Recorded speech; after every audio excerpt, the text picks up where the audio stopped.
Bahar günəşini hamımız sevirik.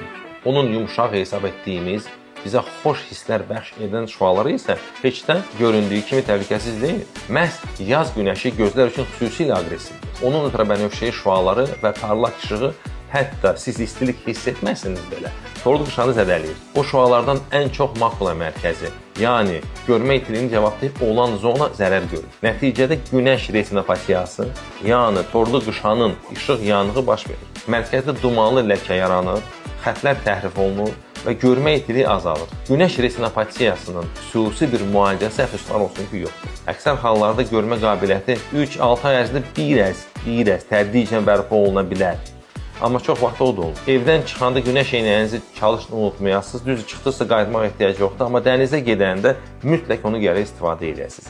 Günəş işığına baxmayın. Günəşə baxanda güclü bir işıq gəlir, gözünüzə daxil olunur və mərkəzinə gedib düşür. Çünki göz üzü bir linzadır və bütün o şüaları düz mərkəzinə aparır, orada yanma əmələ gəlir. Ultrabənövşəyi şüanı dayandıran bir eynəkdən mütləq istifadə edin.